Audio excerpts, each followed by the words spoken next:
Sean bienvenidos y tengan un bendecido día para iniciar una clase más sobre contabilidad financiera 1. Bueno chicos, de primer año vamos a continuar un poco hablando sobre siempre la unidad 2, es donde estamos hablando de algunos aspectos legales correspondientes a la materia específica de contabilidad financiera 1.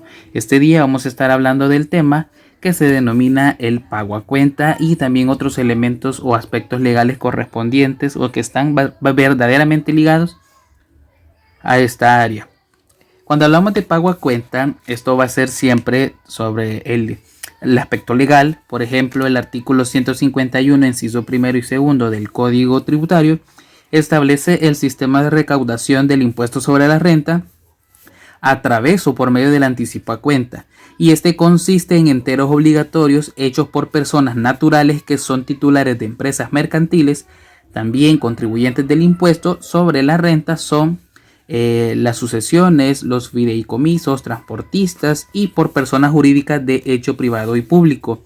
Acá entran también las uniones de personas, las sociedades de hecho irregulares, los domiciliados para efectos tributarios, con excepción de las que se dediquen exclusivamente a actividades agrícolas y ganaderas, aunque para el ejercicio próximo anterior no hay computado impuesto en su liquidación del impuesto sobre la renta. Esto es para los efectos del inciso anterior, se entenderán también como actividades agrícolas y ganaderas las que corresponden a la explotación animal y la de la tierra, siempre que la persona jurídica no se dedique también a la agroindustria de esos productos. La tasa del pago a cuenta, según el artículo 151, inciso tercero y cuarto del Código Tributario, establece que los enteros se determinarán por periodos mensuales y esto corresponde a una cuantía del 1.75% de los ingresos brutos que se han obtenido en la rama económica y deberán verificarse a más tardar dentro de los 10 días hábiles que siguen al del cierre del periodo mensual correspondiente. Esto se va a hacer a través de formularios que proporciona la administración tributaria. Las personas naturales titulares de empresas mercantiles que son distribuidoras de bebidas, productos comestibles o artículos para la higiene personal, a quienes su proveedor les asigne precios sugeridos de venta al público o el margen de utilidad, estos van a estar obligados a enterar mensualmente en concepto del pago a cuenta o anticipo a cuenta el 0.3% de sus ingresos brutos mensuales. Los ingresos de tales personas provenientes de transacciones de productos diferentes de los enunciados en este inciso van a estar sujetos al porcentaje del pago a cuenta del 1.75%. Esto va a ser sobre los ingresos brutos mensuales, y las personas autorizadas para prestar servicios de transporte al público a pasajeros también estarán supeditados al pago referido del 0.3%. En el caso de las personas jurídicas titulares de empresas por venta de gasolina y diésel, estarán sujetas por el porcentaje del pago a cuenta mensual del 0.75% sobre los ingresos mensuales.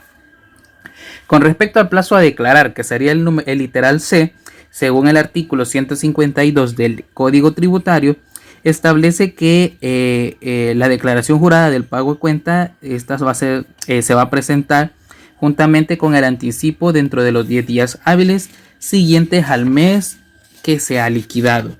La obligación de presentar la declaración suscite en cuanto a ella no dé lugar al entero o anticipo de cuentas respectivo. Veamos el literal de el efecto del pago a cuenta en la declaración de la renta anual. ¿Cuáles son sus efectos? Según el artículo 151, incisos 5 y 6 del Código Tributario, las cantidades enteradas se van a acreditar al determinarse el impuesto al final del ejercicio en el que se trate. Si en esta liquidación resulta una diferencia a favor del contribuyente, este podrá solicitar la devolución del excedente o podrá acreditarlo contra el pago de impuestos de la devolución de renta, pasados o futuros opciones de aquel.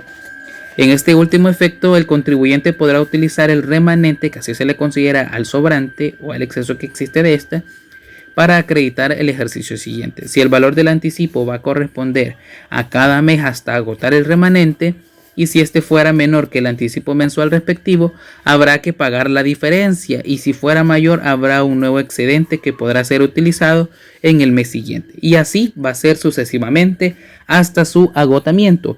Para los efectos de la devolución o acreditación aludidos, no será necesario una fiscalización previa. ¿Quiénes son los sujetos excluidos? Según el literal E, los sujetos excluidos estarán dentro de esta parte los ingresos brutos que obtengan las personas naturales titulares de empresas por la venta de gasolina y diésel.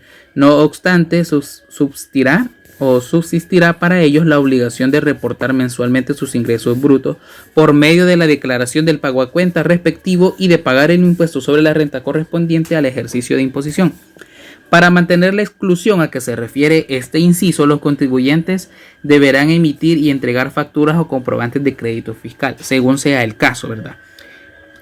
Para cada operación que estos realicen, y también de constatarse de que la administración tributaria, mediante un fedatario, el incumplimiento a la obligación de emitir o entregar tales documentos, los contribuyentes en mención van a asumir la calidad de obligados a realizar el pago a cuenta a partir del periodo tributario siguiente de haberse constatado tal incumplimiento.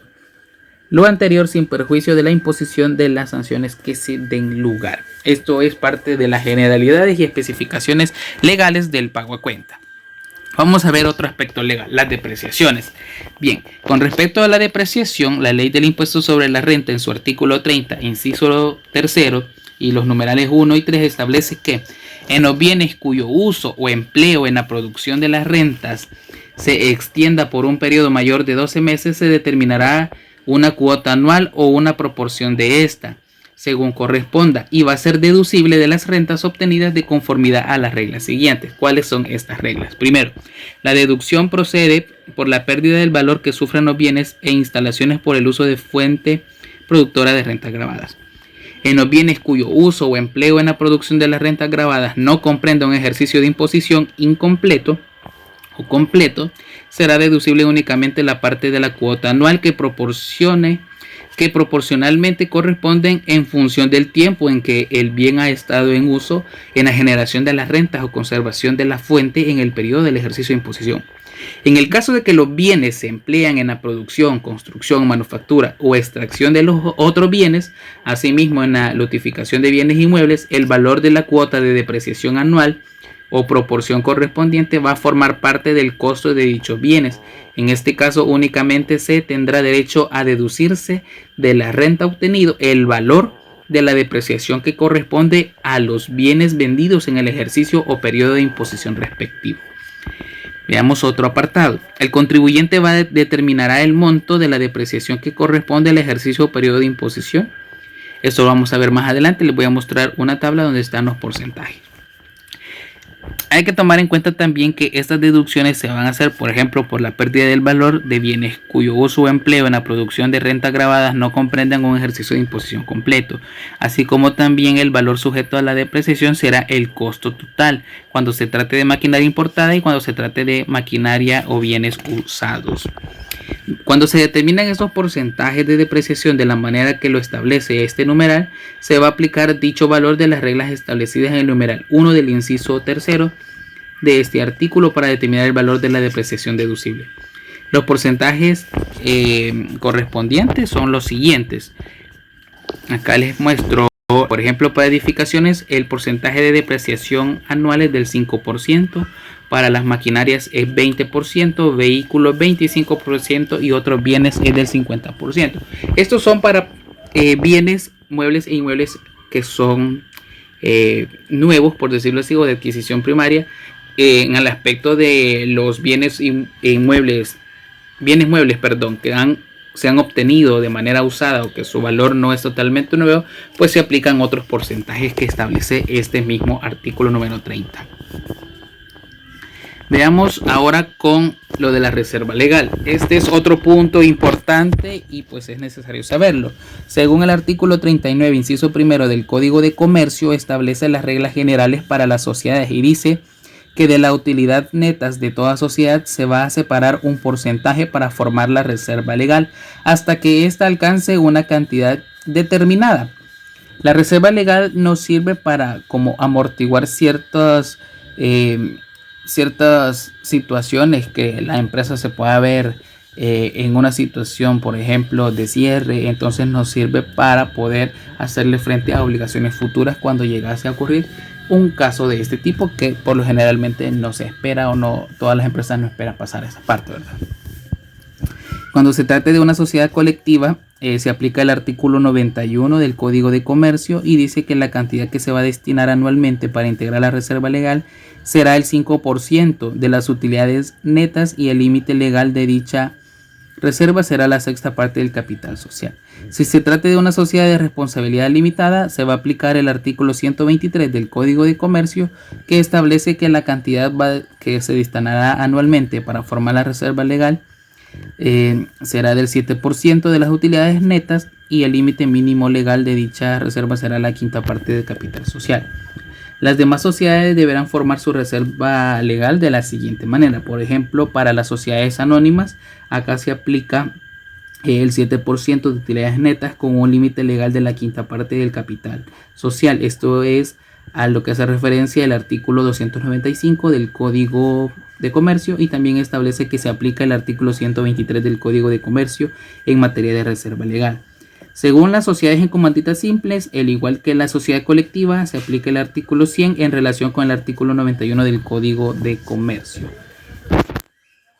Bien, jóvenes, eso es toda la clase de hoy o la videoclase que va a estar diseñada para ustedes. Espero puedan copiar los elementos necesarios para tener estos criterios legales que son importantes saber dentro de la contabilidad financiera que llevan las empresas. Cuídense y nos vemos en una futura clase.